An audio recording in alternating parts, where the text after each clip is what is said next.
Good morning. നമ്മൾ കഴിഞ്ഞ ദിവസം സിമ്പിൾ ഇൻട്രസ്റ്റ് അതിൻ്റെ കുറച്ച് പ്രോബ്ലങ്ങളും ചെയ്തു.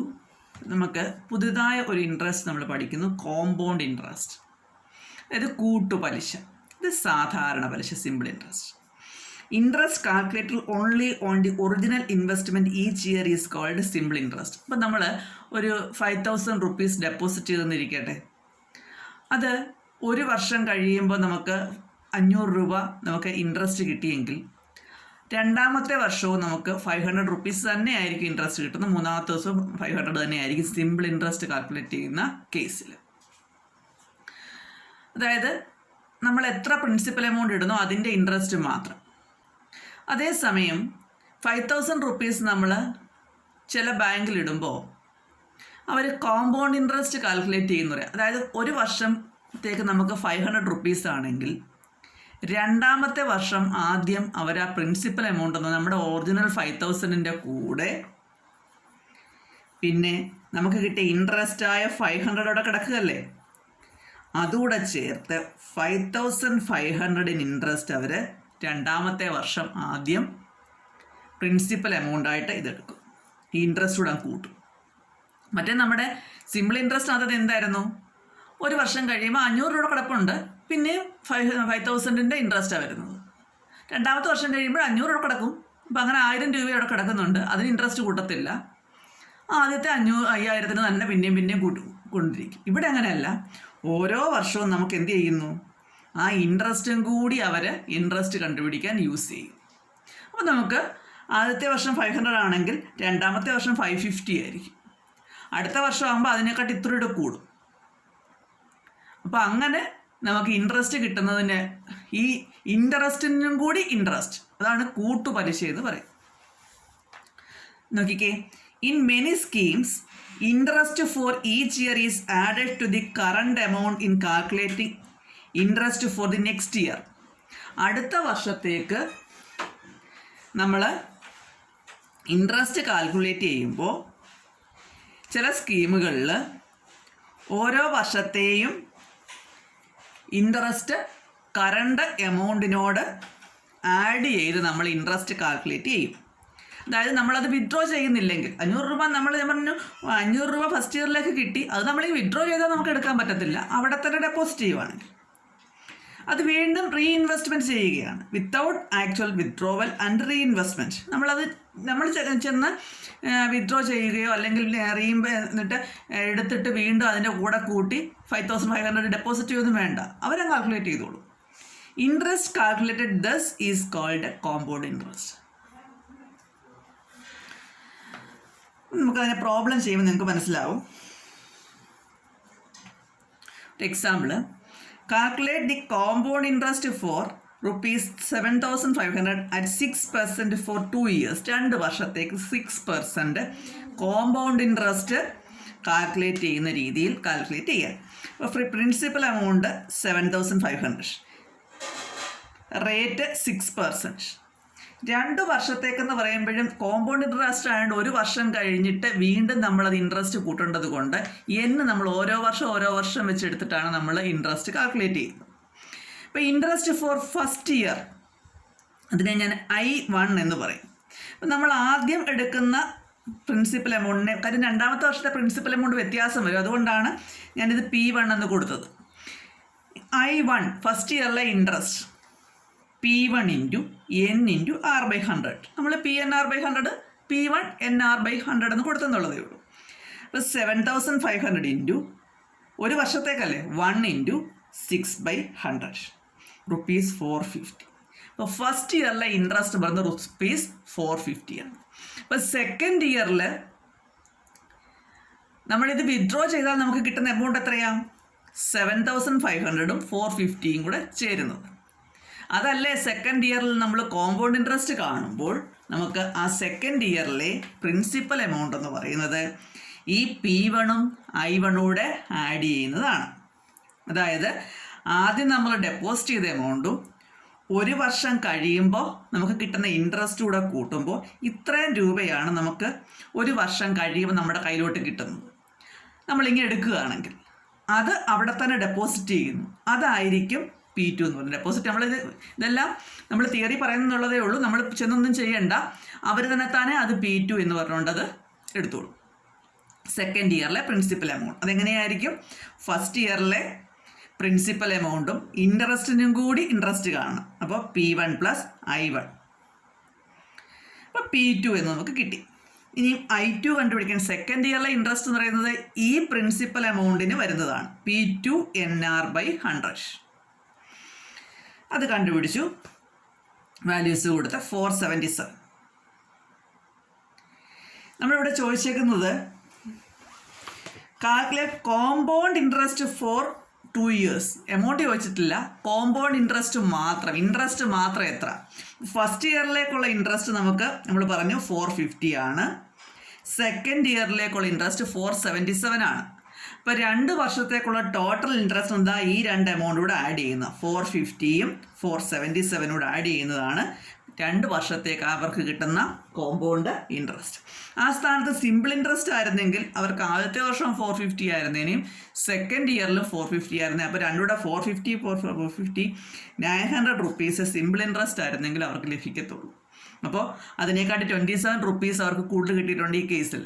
ഇത്തിരി കൂടെ വലിയ എമൗണ്ട് ആകുമ്പോൾ ഇതനുസരിച്ച് വ്യത്യാസം വരും. ഒരു 1 lakh ആകുമ്പോൾ അല്ലെങ്കിൽ 5 lakh ഒക്കെ ആകുമ്പോൾ അതനുസരിച്ച് നല്ല വ്യത്യാസങ്ങൾ എമൗണ്ടിൽ വരും. ഇപ്പോൾ കോമ്പൗണ്ട് ഇൻട്രസ്റ്റ് ആണ് നോർമലി സിമ്പിൾ ഇൻട്രസ്റ്റിനെക്കാട്ടി നമുക്ക് ഒരേ റേറ്റ് ആണെങ്കിൽ നമുക്ക് കോമ്പൗണ്ട് ഇൻട്രസ്റ്റ് ആണ് സിമ്പിളിനേക്കാൾ ബെനിഫിറ്റ് എന്ന് പറയുന്നത്. കാര്യം ആ ഇൻട്രസ്റ്റിനും കൂടി ഇൻട്രസ്റ്റ് കാൽക്കുലേറ്റ് ചെയ്യുന്നത് കൊണ്ട്. ഇനിയും സെക്കൻഡ് ഇയർ നമ്മളിത് കണ്ടുപിടിച്ചത് ഇൻട്രസ്റ്റ് കോമ്പൗണ്ട് ഇൻട്രസ്റ്റ് 2 വർഷത്തേക്കുള്ളത് മാത്രമാണ് നമ്മൾ കണ്ടുപിടിച്ചത്. ഇനി നിങ്ങളോട് ചോദിക്കുകയാണ് സെക്കൻഡ് ഇയർ കഴിയുമ്പോൾ അവർക്ക് എന്ത് കിട്ടും, ടോട്ടൽ എന്ത് കിട്ടുമെന്ന് ചോദിച്ചാൽ സെക്കൻഡ് ഇയർ കഴിയുമ്പോൾ അവർക്ക് കിട്ടുന്ന എമൗണ്ട് എന്ന് പറയുന്നത് തേർഡ് ഇയറിൻ്റെ ആദ്യത്തെ പ്രിൻസിപ്പൽ എമൗണ്ടാണ് P3 ആണ്. P3 കണ്ടുപിടിക്കുന്നത് എങ്ങനെയാണ്? P2 + I2 ഇത് രണ്ടും കൂടെ കൂട്ടുമ്പോൾ സെക്കൻഡ് ഇയർ കഴിയുമ്പോൾ കിട്ടുന്ന ആകെ എമൗണ്ട് നമുക്ക് കിട്ടും. അത് നമുക്ക് ചോദിച്ചിട്ടില്ല. ഇനി അടുത്തത് ടെക്സ്റ്റിലെ ക്വസ്റ്റ്യൻ ആണ്. First Sandeep deposited 25,000 rupees in a bank which pays 8% interest compounded annually.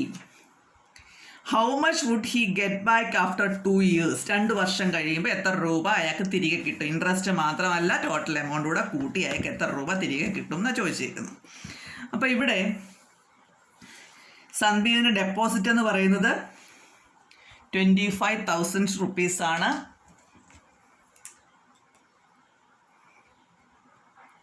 ₹25,000 ആണ്.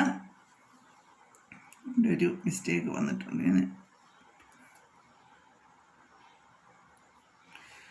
ഇപ്പോൾ 20,000 rupees P1 എന്ന് പറയുന്നത് റേറ്റ് 8% ആണ്. നമ്പർ ഓഫ് ഇയേഴ്സ് 2 ആണ്. അപ്പോൾ I1 = P1 × R/100 എന്ന് പറയുമ്പോൾ 2000 എന്ന് വരും. ഇനി 25,000 കൂടെ 2000 കൂടി ആഡ് ചെയ്യണം അല്ലേ? 2000 കൂടെ ആഡ് ചെയ്യുമ്പോൾ 27,000 എന്ന് കിട്ടും. ഈ 27,000ൻ്റെ റേറ്റ് 8% ആണ് നമുക്ക് കണ്ടുപിടിക്കേണ്ടത്. 2160 എന്ന് വരും.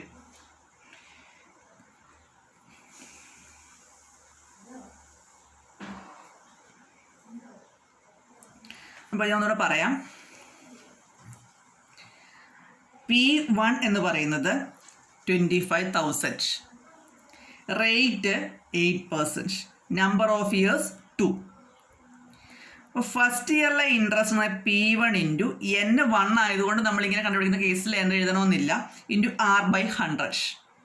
ഇപ്പോൾ 25,000 × 8/100 ദാറ്റ് ഈസ് ഈക്വൽ ടു വെട്ടിക്രിയ ചെയ്ത് 2 zeros പോയി കഴിയുമ്പം 250 × 8. 250 × 8 എന്ന് പറയുമ്പോൾ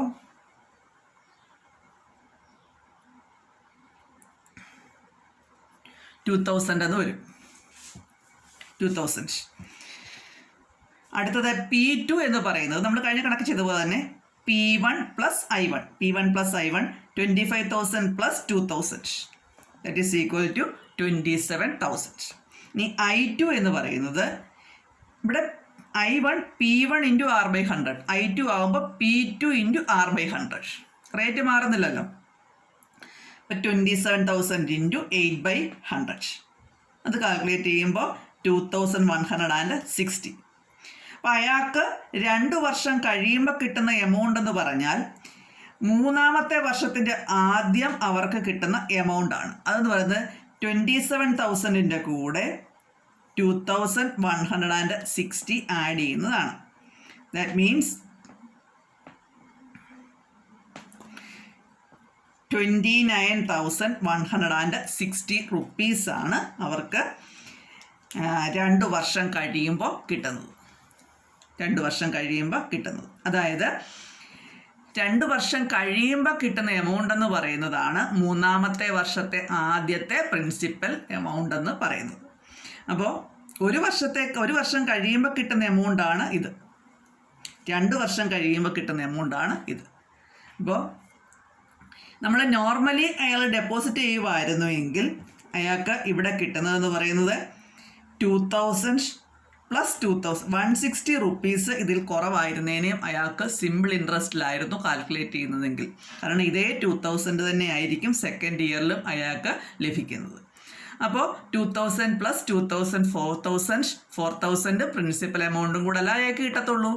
അപ്പോൾ എന്ത് കിട്ടി? ഇവിടെ 160 റുപ്പീസിൻ്റെ ഡിഫറൻസ് വന്നു. കണ്ടോ, എമൗണ്ട് വ്യത്യാസം വന്നപ്പോൾ ഇവിടെ 27 റുപ്പീസിൻ്റെ ഉള്ളായിരുന്നു, ഇത്തിരിയുടെ എമൗണ്ട് കൂടിയപ്പോൾ 160 റുപ്പീസായി. അപ്പോൾ ലക്ഷങ്ങൾ ഡെപ്പോസിറ്റ് ചെയ്യുന്നവരെ സംബന്ധിച്ച് കോമ്പൗണ്ട് ഇൻട്രസ്റ്റ് കാൽക്കുലേറ്റ് ചെയ്യുന്നിടത്ത് ഇടുന്നതായിരിക്കും പ്രോഫിറ്റബിൾ. കാരണം അവരുടെ ഇൻട്രസ്റ്റിനും കൂടി ഇൻട്രസ്റ്റ് അവർക്ക് കിട്ടും.